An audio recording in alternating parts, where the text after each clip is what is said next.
नमस्कार मंडळी. आपल्या अविरत या चॅनेलवर तुम्हा सर्वांचे अगदी मनापासून स्वागत आहे.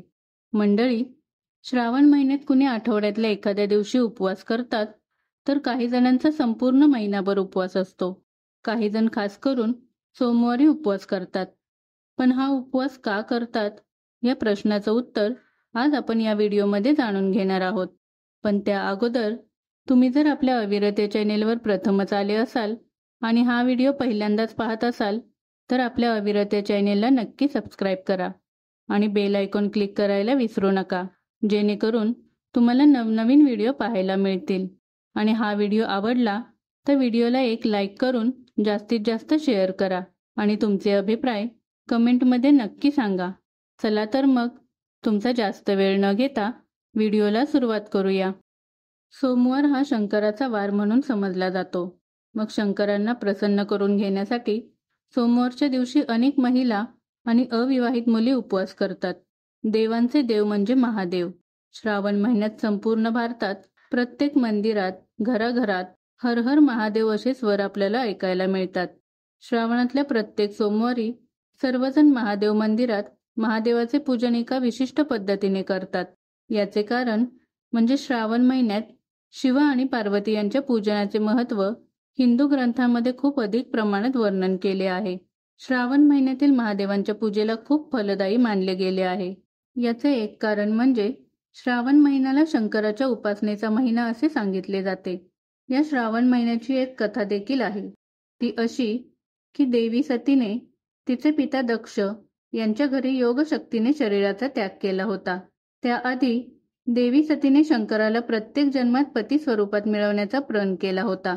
त्यामुळे त्यांच्या दुसऱ्या जन्मात पार्वती असे नाव घेऊन राजा हिमाचल आणि राणी मैना यांच्या घरात मुलीच्या रूपात जन्म घेतला. पार्वती मातेने श्रावण महिन्यात निराहार राहून कठोर व्रत करून महादेवांना प्रसन्न केले आणि त्यानंतर त्यांचा विवाह झाला. त्यामुळे महादेवांना श्रावण महिना अतिशय प्रिय आहे. म्हणूनच श्रावण महिन्यात कुमारिका या सुयोग्य वरप्राप्तीसाठी व्रत करत असतात. श्रावण महिना म्हणजे शुद्ध, सात्विक आणि पवित्र असा महिना. हिंदू पंचांगाप्रमाणे देवशयनी एकादशीपासून कार्तिक एकादशीपर्यंत चातुर्मास असतो. म्हणजे आषाढी ते कार्तिकी एकादशी या 4 महिन्यांच्या काळात देव निद्रिस्त असतात असे मानले जाते. त्यामुळे ह्या काळात पृथ्वीवरील सर्व बऱ्या वाईट घटनांचा परिणाम हा मानवावर होत असतो. त्यामुळे नेहमीप्रमाणे देवाच्या कृपेचे छत्र अखंड राहावे म्हणून या काळात जास्तीत जास्त पूजापाठ, जप, प्रवचने, कीर्तने, भागवत सप्ताह, पारायणे इत्यादी केलं जातं. या योगे देवाच्या कृपेचे छत्र कायम ठेवण्याचा प्रयत्न प्रत्येकजण करत असतो. त्यामुळेच या 4 महिन्यात तो जास्तीत जास्त सदाचरणी राहण्याचा प्रयत्न करतो. या 4 महिन्यांमध्येच येणारा श्रावण हा तर अत्यंत पवित्र महिना मानण्यात येतो. श्रावणी सोमवार, प्रदोष हे सर्व पर्वकाल ह्याच काळात येतात. सर्व देवदेवतांमध्ये श्रेष्ठ असणारे भगवान शिव यांना प्रसन्न करण्यासाठीच जणू हा महिना आहे असे वाटते. म्हणूनच प्रत्येक श्रावणी सोमवारी शंकरांना शिवामूठ वाहण्याचा प्रघात आहे. श्रावणातल्या पहिल्या सोमवारी तांदळाची मूठ वाहिली जाते, तर दुसऱ्या सोमवारी तिळाची मूठ, तिसऱ्या सोमवारी मुगाची मूठ, चौथ्या सोमवारी जवस आणि जर 5वा सोमवार आला तर सातूची मूठ शंकरांना अर्पण केली जाते. यात आध्यात्मिक पूजेचे समाधान आहेच, पण पूर्वी आपल्याच शेतात पिकवलेल्या धान्याचा काही भाग देवाची कृतज्ञता म्हणून देवाला अर्पण करण्याची वृत्ती होती. त्या अर्पिलेल्या धान्यातून ते त्या देवालयाच्या पुजारी, गुरव इत्यादींच्या चरितार्थाचेही साधन होते. म्हणून यात मानवताही आहे. आणि ह्या महिन्यात जे उपवास केले जातात त्याला एक शास्त्रीय अर्थ देखील आहे. कारण याच काळात जास्तीत जास्त उपवास असल्याचे कारण म्हणजे देवाच्या सानिध्यात वास करावयाला मिळावा हे आहेच. पण कमीत कमी आहाराने आपला जठराग्नी जो या काळात मंद झालेला असतो त्यालाही जास्त काम करावयास लागू नये, हाही त्यामागील एक शास्त्रीय अर्थ आहे. पावसाळ्यात पचनाच्या तक्रारी वाढतात. त्यामुळे शरीराच्या हालचाली कमी होण्याने, जठराग्नी प्रदीप्त नसल्याने पोटाचे विकार वाढतात. त्यावर लंघन किंवा अल्पसात्विक आहार हे अत्यंत प्रभावी औषध आयुर्वेदात सांगितले आहे. त्यानंतर श्रावणातील आणखी एक सण म्हणजे मंगळागौर. जिभेचे चोचले पुरवण्याचे कमी झाल्यामुळे साहजिकच त्या दिवशी घराच्या गृहिणीलाही थोडा विसावा मिळतो व तीही आपल्या मैत्रिणींसमवेत नटून थटून देवाच्या पूजेला मंगळागौरीची पत्री गोळा करायला जाऊ शकते. फुलाची आरास करून प्रसन्न अशा रांगोळ्यांनी वातावरण निर्मिती तर होतेच, पण त्यातून तिलाही सृजनाच्या निर्मितीचा आनंद मिळतो व ती देखील प्रसन्न होते. मंगळागौरीच्या निमित्ताने सगळ्या माहेरवाशिनी जमतात, यथासांग महादेवाची पूजा करतात व जसा उमेने भोळ्या सांबाला आपल्याशी लग्न करायला प्रवृत्त केले व त्याबरोबर सुखाने कैलासावर राज्य केले, तशात या नवविवाहिता आपल्या पतीसमवेत सुखी संसाराच्या स्वप्नात मग्न होतात. मोठेपणाचे जोखड काही वेळ बाजूला ठेवून मंगळागौर जागवायला सगळेजणी तयार असतात. त्या खेळतात, गाणी म्हणतात, फेर धरतात व मनातल्या भावना गीतातून व्यक्त करून मोकळ्या मनाने पुढच्या दिवसांना आणि संकटांना सामोऱ्या जायला सज्ज होतात. अगदी सगळ्या सासूरवाशिनी या श्रावणातील सणांची वाट बघत असतात. ते गौर जागवणं, ते नागपंचमीचे वडाच्या पारंब्यावर घेतलेले उंच उंच झोके, रात्री हाताला काढलेली मेहंदी आणि त्याबरोबरच लहानपणीच्या व तरुणपणीच्या सुखद आठवणी जाग्या होतात आणि त्यामुळे त्यांच्या मनाला एक सात्विक आनंद मिळतो.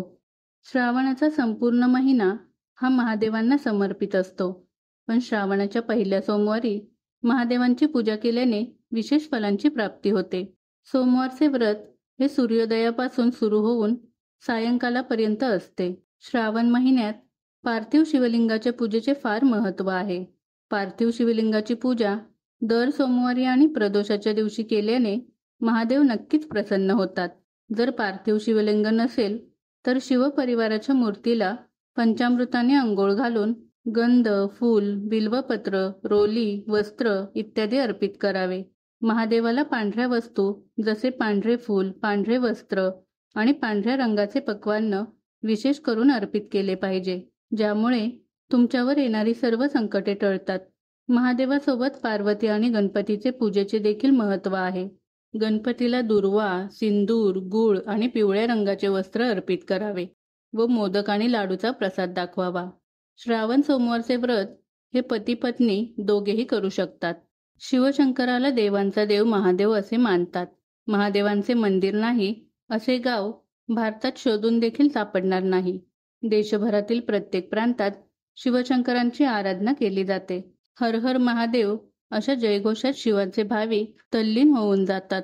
सदाशिव, साम, महेश, मंगेश, गिरिजापती, पार्वतीपती, भूतनाथ, नीलकंठ, चंद्रमौली, आशुतोष व महादेव असे नामस्मरण करून भाविक चराचरात सामावलेल्या शिवशंकराचा धावा करीत असतात.